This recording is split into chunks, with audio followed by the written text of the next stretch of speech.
Universidad Nacional Experimental de los Llanos Occidentales Ezequiel Zamora. Programa Ciencias Básicas y Aplicadas. Carrera Ingeniería Civil. Subproyecto Estática Aplicada en su modalidad virtual. Facilitadora profesora Fabiola González, mayo 2020.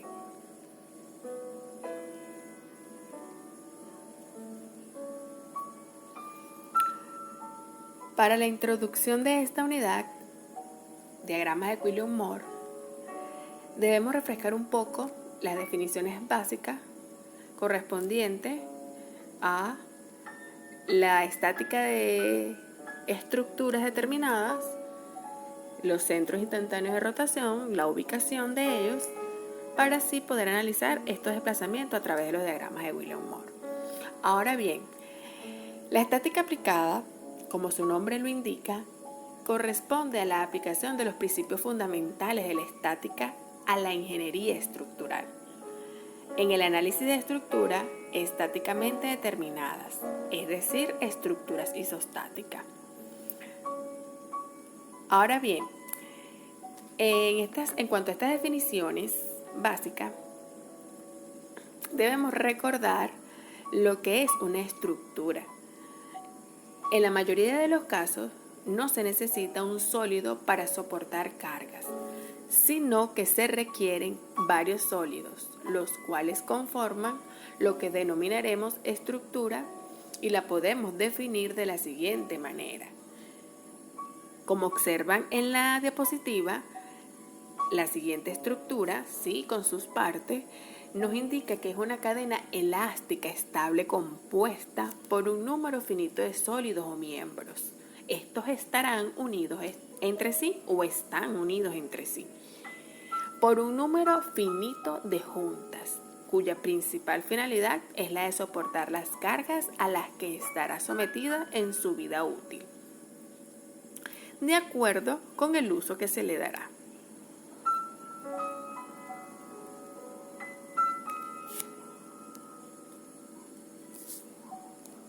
Juntas. Es el elemento de conexión de dos o más miembros, pudiendo conectar también a uno o más miembros en la Tierra. Son elementos de definiciones muy pequeñas en comparación con los miembros y a pesar de ser pequeños, son elementos físicos que se desplazan y giran. Está definida físicamente, lo que implica que puede desplazarse o girar, pero en la teoría de estructura no se considerará su deformación. También debemos refrescar un poco o acordarnos un poco de la teoría de lo que es un miembro. En la parte sólida de la estructura es un cuerpo rígido o no, el cual queda definido al seleccionar las juntas. La elección de los miembros y sus correspondientes juntas es arbitraria, pero la selección de las juntas de un sistema, de acuerdo a los requerimientos del problema planteado, determina la definición de miembro. Si observamos la figura en la diapositiva, nos está señalando lo que serían los miembros y estas juntas internas como externas, ¿ok? ¿Sí? Nos dice que el miembro sería, en este caso, desde A hasta B, de B a C y de C a D. En las juntas tenemos las internas, que serían el punto B y en el punto C, y las externas, una en el punto A y otra en el punto D. Ahora bien, observamos entonces nuestra estructura y sus partes, juntas y miembros. Ahora aquí observamos entonces lo que serían los miembros de esta estructura. Como ya lo dijimos anteriormente, AB un miembro, BC otro miembro, CD otro miembro. La estructura entonces está compuesta por 3 miembros, por 3 cuerpos, por 3 barras.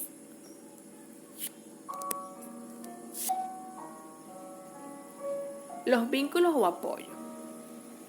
Estas se clasifican según el sólido que restringe y su rigidez, el cuales serían los vínculos internos, que son las restricciones de movimiento de un sólido respecto a otro sólido y solo restringe movimientos relativos. En cuanto a los vínculos externos, esto nos dice, o la teoría nos dice, que son las restricciones de movimiento de un sólido respecto a la Tierra y restringe movimientos absolutos, es decir, que el sólido no se mueve en la dirección que le impide el vínculo, ya que la Tierra tiene rigidez finita. 2. Según la cantidad de movimiento que restringe. Aquí tenemos los vínculos, el cuales son los vínculos de primera especie. Nos indica que restringe un solo movimiento, bien sea absoluto o relativo, sea externo o interno respectivamente. Tenemos los vínculos de segunda especie. Estas restringen dos movimientos, bien sean absolutos o relativos, sea externo o interno respectivamente. Y por último, ubicamos los vínculos de tercera especie, el cual nos restringe tres movimientos, bien sean absolutos o relativos, externo o interno respectivamente. Para comprender un poco más este tipo de vínculos y refrescarlos, aquí observamos en la diapositiva cómo se dibujan, en el sentido que se dibujan y qué es su significado. Ahora bien, tenemos el externo de primera especie, lo llamamos rodillo o articulación móvil. Este impide una traslación, bien sea en la dirección del eje X y Y. Permite la rotación alrededor del eje Z y una traslación en dirección perpendicular a la impedida. Observamos los externos de primera especie. El empotramiento libre. Este impide la rotación, pero permite que el sólido se traslade en dirección en X o Y. El interno de primera especie, llamado rodillo interno, solo restringe una traslación relativa y permite la rotación y una traslación en dirección perpendicular a la permitida. Bien, observamos ahora el externo, pero de segunda especie. Este se llama articulación plana. Impide las dos posibles traslaciones que tiene un sólido en el plano y permite que el sólido rote. Encontramos por aquí el último en esta diapositiva, el externo de segunda especie. Este se le llama el empotramiento móvil. Impide una traslación y la rotación que tiene un sólido en el plano. Además, permite que el sólido se traslade en dirección perpendicular a la impedida. El interno de segunda especie, llamado rótula, articulación o nodo interno, solo puede existir una rotación relativa entre los dos sólidos que están unidos por este vínculo y las traslaciones relativas están restringidas. El interno de segunda especie, llamado par de bielas, solo puede existir una traslación relativa entre los sólidos unidos por este vínculo e impide la rotación y la traslación en dirección perpendicular a la permitida. En cuanto a nuestros últimos vínculos llamados de tercera especie, tenemos el externo, el empotramiento, en este caso le decimos también empotramiento fijo. Él no permite ningún movimiento. Un sólido unido con un empotramiento a tierra no se mueve. Por último, tendríamos el interno de esta misma categoría, tercera especie, se llama empotramiento fijo interno. No permite ningún movimiento relativo. Dos sólidos unidos con un empotramiento se comportan como si fueran un solo sólido. Para el teorema de los polos, en cuanto a la teoría de centro instantáneo de rotación, CIR, o polo absoluto de un sólido, nos indica que es el punto alrededor del cual observamos que rota o gira un sólido en un instante dado. Si consideramos que cada punto en el sólido describe en su trayectoria un arco de circunferencia, entonces el centro instantáneo de rotación, CIR, será el centro de esa circunferencia. Este punto, en ese instante dado, tiene velocidad cero. Observamos la figura, ¿sí? Decir, el cual, si la rotación que realiza un cuerpo es pura alrededor de un punto, dicho punto es el centro instantáneo de rotación.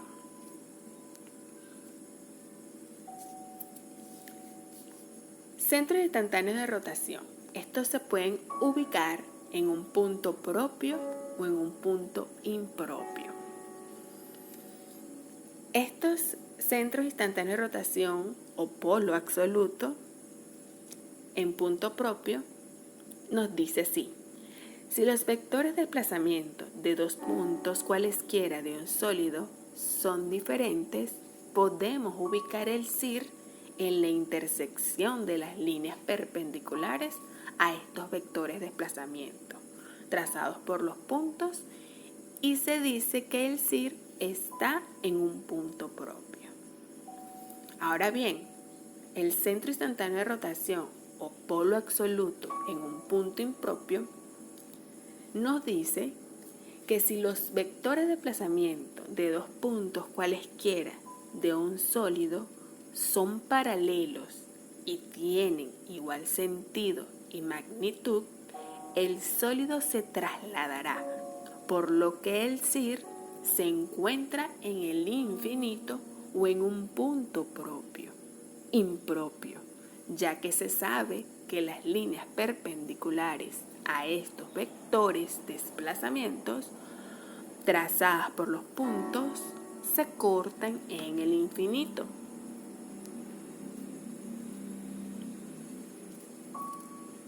Centro instantáneo de rotación CIR o polo relativo de un sólido.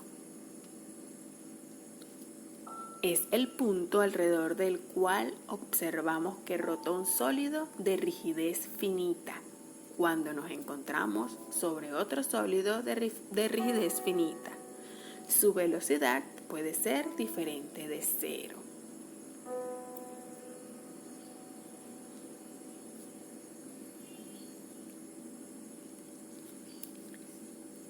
Para los teoremas de polo debemos aprendernos y saber interpretar muy bien estos teoremas, el cual es primer teorema de los polos, teorema de los tres polos y corolario del primer teorema de polos.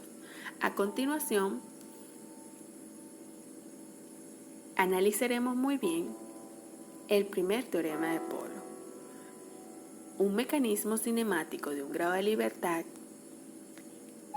el CIR o polo absoluto de dos sólidos o chapas se encuentran alineados con el CIR o polo relativo entre ellas. Ahora bien, el teorema de los tres polos nos indica que un mecanismo cinemático de un grado de libertad, el CIR o el polo relativo de tres sólidos o chapas cualesquiera se encuentran alineados.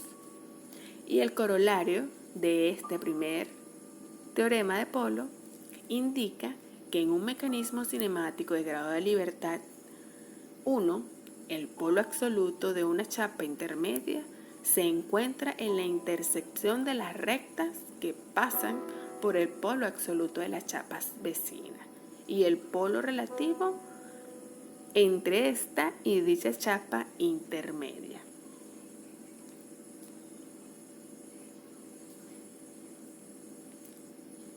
Por ahora, en cuanto a la teoría, eso es todo. Esta sería nuestra primera microclase. Gracias por su atención. Nos observamos y leemos en otro próximo video. Muchas gracias.